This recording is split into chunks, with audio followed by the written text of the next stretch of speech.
Magandang araw po sa inyong lahat mga kababayan at welcome back dito po sa PNR. At ito nga mga kababayan, Marcoleta umaksyon na. Kaban ng bayan na dapat bantayan. Yan mga karibin natin, patungkol po riyan ang ating alamin at bibigyan ng komento ngayong araw na ito. Pero bago pong lahat, kung bago ka pa lang at di pa po nakapag-subscribe sa ating munting channel, please don't forget to subscribe at palike na rin po ng video ito. Maraming salamat po at eto na nga, simulan na po natin to.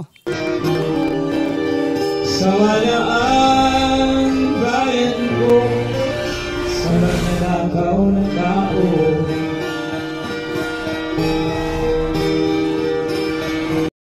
So yan mga kababayan, bago po natin muling i-play ang video ito, pasadahan po muna natin ang mga nagte-trending na mga balita dito po sa mundo ng social media at unahin na nga po natin ito.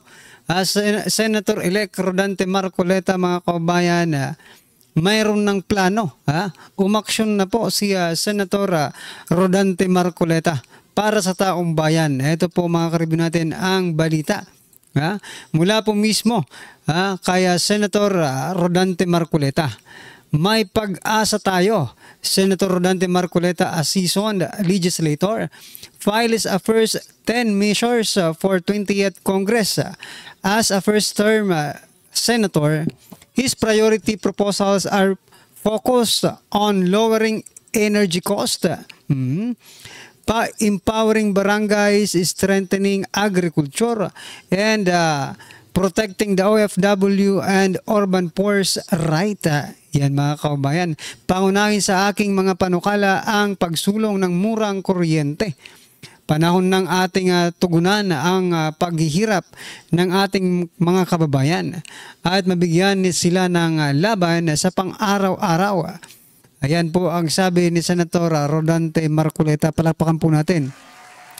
Kapag yan po mga karibin natin ay matupad, ito pong mababang kuryente, talagang the best. Ito na siguro ang pinaka magandang mangyayari sa ating bansa. Okay? Umaksyon na po sa Senator Rodante Marcoleta. Ano po ang inyong masasabi dyan? Ang masasabi ko lang mga kababayan ay sana'y magtagumpay si Senator Rodante Marcoleta sa kanyang mga hangarin dyan po sa Senado. Alright? Ano po ang inyong masasabi dyan? Comment nyo na lang. At eto pa. Ito naman pong si Hontiveros, tinawag na balat sibuyas ni Atty. Harry Roque. Pakinggan po natin to at bigyan natin ng reaksyon. Ito po. Taong gobyerno, huwag kang balat sibuyas. Mariing kinwestiyon ni former Correct. Harry Roque ang desisyon ni Senadora Risa Hontiveros na kasuhan ng cyber libel ang mga vloggers na bumabatikos sa kanya. Mapakukulong mo nga itong mga vloggers na ito. Sa tingin mo ba, kung yung mga vloggers sa dinimanda mo ay makukulong, matatahimik na yung buong bansa sa pagtatanong? Totoo ba yan, Risa Tanas Ontivirus, na nagtatanim ebidensya ka, nagtatanim testigo ka? Alam mo kasi, ang dami ng desisyon na sinabi ng Korte Suprema. Pag ikaw, taong gobyerno, huwag kang balat sibuyas. Totoo mga kababayan, Bakit naman kakasuhan ni Senator Risa Hontiveros itong mga vloggers na ito na kung saan mga kababayan nag-share po doon po sa video ni alias Rene, di ba? Ito po ay pag-suppress, pagsupil po ng malayang pamamahayag mga kababayan. Di ba? I-share mo lang naman. What's the problem? Senator Risa Hontiveros, ayaw mo kasi na marami ang makaalam ng ginagawa mong kalukuhan. Kaya ayaw mo na i-share, di ba? Yung videong yon ni alias Rene or ni Michael Murillo. Di ba mga kababayan, yun lang talagang purpose mo . Walang ibang makaalam ng mga gawain ninyo. Alright? Bukod po dyan mga kababayan, eto rin si Atty. Topacio mga kababayan, tinawag namang makapal ang mukha itong si Rimulya. Ito naman mga kababayan, panoorin po natin at bigyan natin ng reaksyon. Ito na po. Talagang phrase republic na tayo. Antitigas na mga mukha.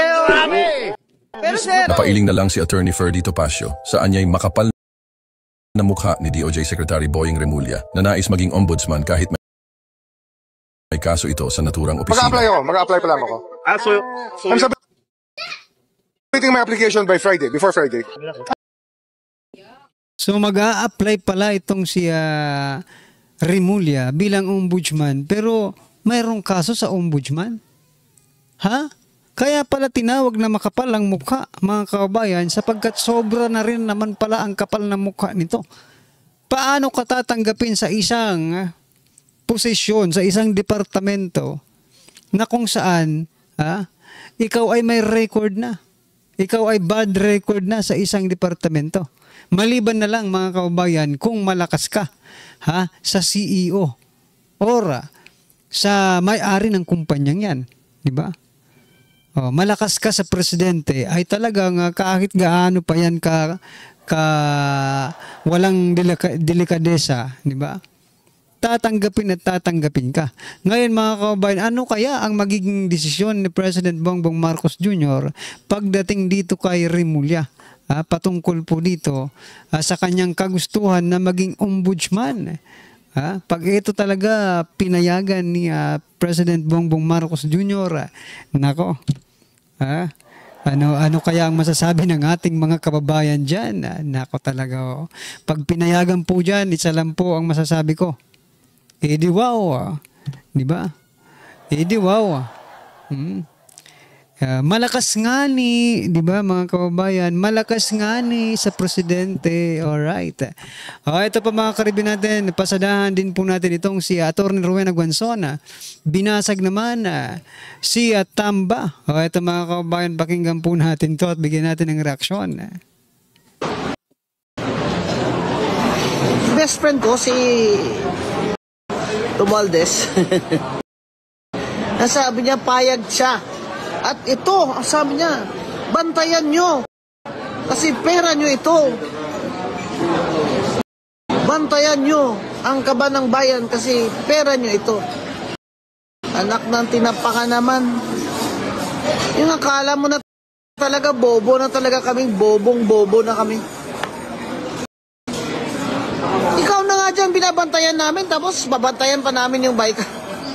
Ikaw pa magsabi na bantayan namin yung bike dahil pera namin yan. Ikaw na nga binabantayan namin kasi baka ubusin nyo dyan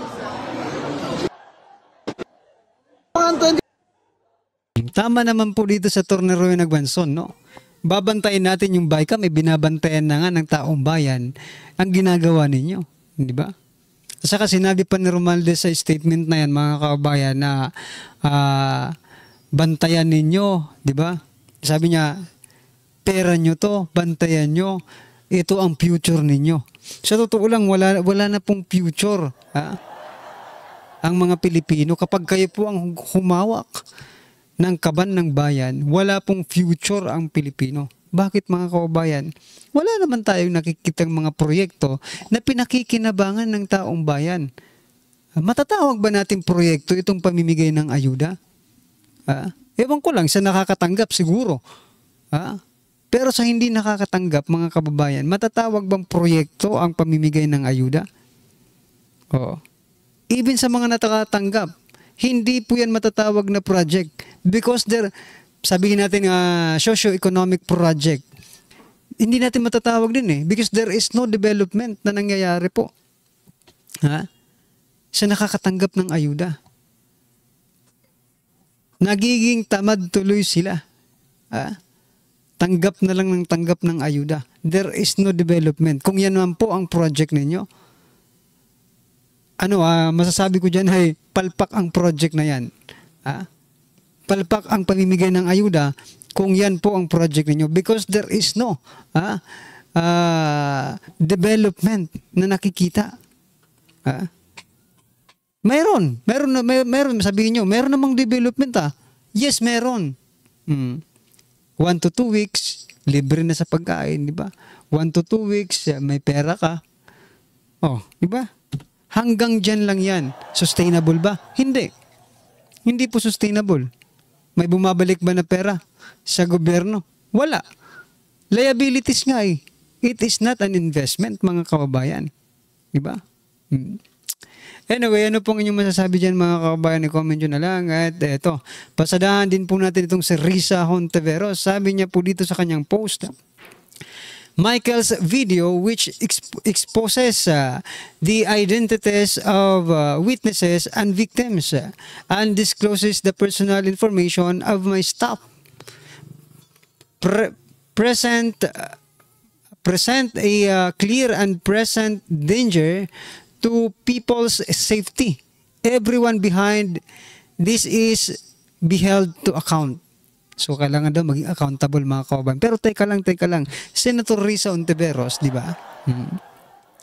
Napapag-usapan na lang po natin yung identities ng mga witness, victims, no? At saka ng mga staff mo.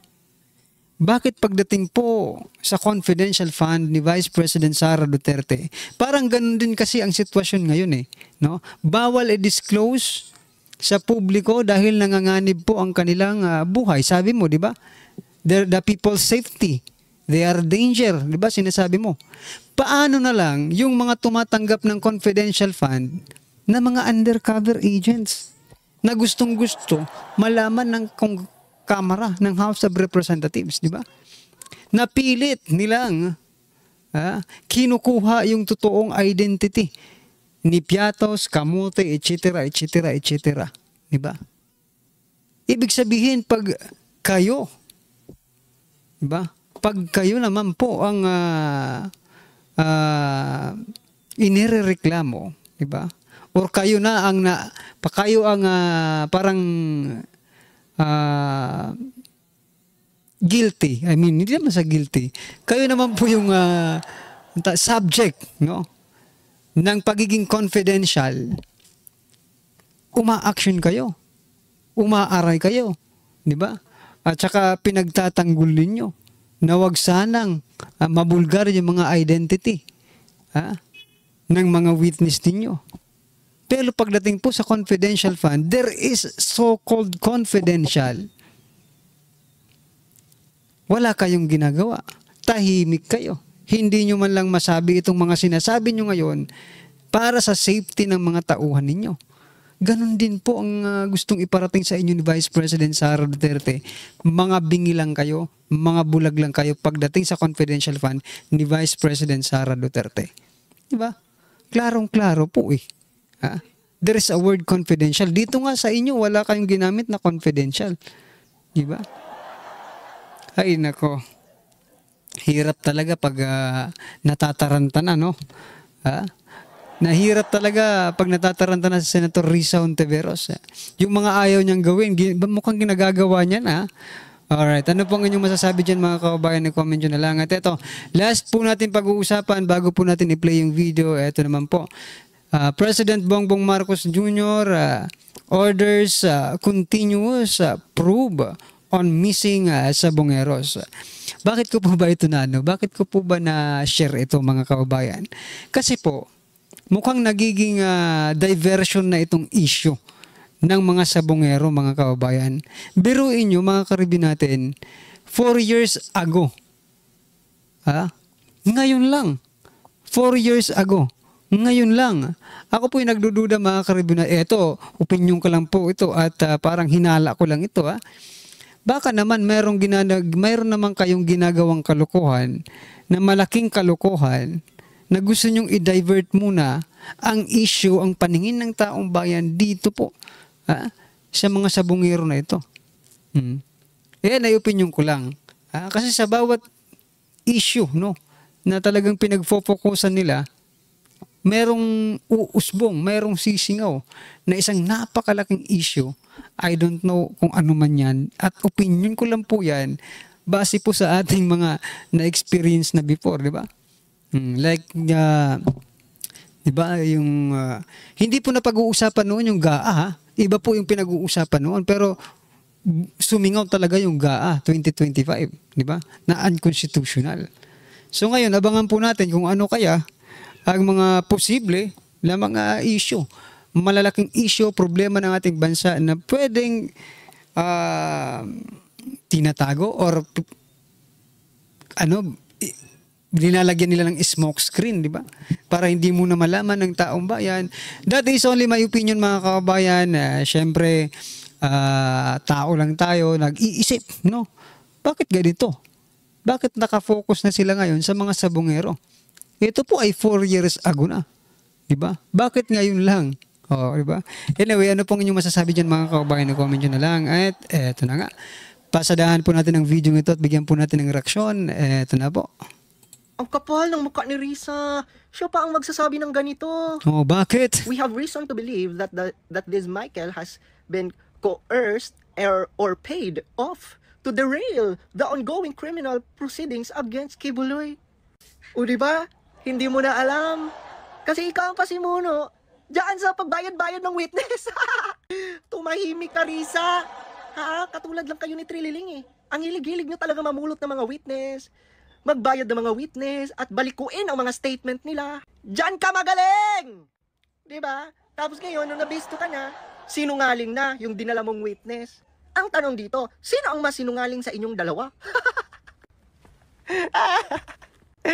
Kung sa palagay mong sinungaling pala yung witness na binayaran mo, edi mas number 1 kang sinungaling. O, diba? O, yan, may tawag dyan Risa eh. May tawag dyan Risa Ontiveros eh. Alam mo anong tawag dyan? Karma. Hintayin mo pa ang mga Karma na itong si Risa Ontiveros, mga kababayan. Alice Gowo? Diba? Karma yan. May karma talaga yan. Hentayin mo. Tapos, ambisyoso ka pang tatakbo ka as presidente. Huwag mo nang ituloy. Mag-aaksaya ka lang ng pera. Ayan na, binalita na. Paktay ka ngayon, Risa Ontiveros. Binawi ng isang nagpakilalang alias Rene ang mga aligasyon laban kay Pastor Apollo Kibuloy at pagdawit sa magamang Rodrigo at Sara Duterte. Binayaran lang umano siya ng 1 milyong piso ni Senadora Risa Ontiveros. Tinawag naman itong kasinungalingan ng Senadora. Nakatutok. So ito lang mga kababayan, no? Yung mga vloggers kinasuhan po ni Senator Risa Ontiveros sa pagpapakalat di umano ng video ni alias Rene. Pero itong mga mainstream media mga kababayan, bakit hindi kaya kinasuhan ni Senator Risa Ontiveros? Gayong itong mga mainstream media rin ay nag-share, 'di ba? Doon po sa video, no, ni alias Rene. O, 'di ba? So meaning, kinakaya-kaya lang ni Risa Ontiveros yung mga vloggers kasi kaya niya eh, di ba? Parang, mas mataas ako dito eh. No? Wala akong pakialam kung sino ang mga vloggers na ito. Pero pagdating po sa mainstream media, parang tumitiklop po ang buntot ni Risa Ontiveros, mga kababayan, ha? Si Sandra Aguinaldo.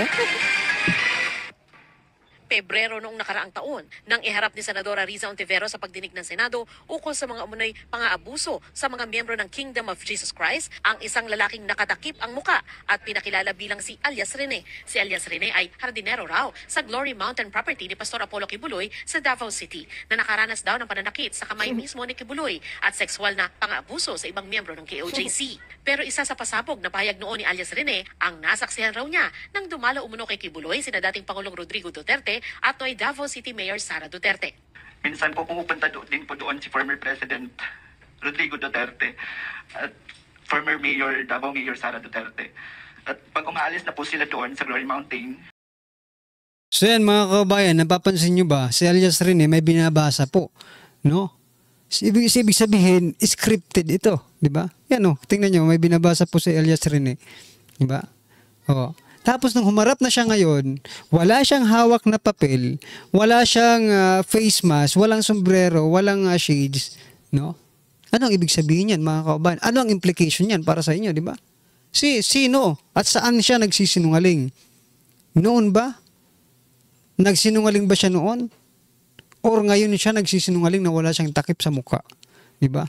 Mas madaling magsinungaling, mga kababayan, logically, kung nakatakip ang iyong bibig, ang iyong mukha, may takip at may shades ka pa. Hindi nakikita ng taong bayan ang emosyon na nararamdaman mo sa tuwing binibigkas mo ang mga salita, di ba? Pero ngayon mga kababayan, ramdam mo po sa pagsasalita pa lang ni alias Rene, mga karibin natin, ngayon ramdam mo na siya po ay nagsasabi ng totoo. Walang takip sa muka, nakikita natin ang totoong emosyon base sa kanyang mga mata, sa kanyang mga bibig, sa kanyang pagbigkas ng kanyang mga salita, di ba? Kaya dapat talagang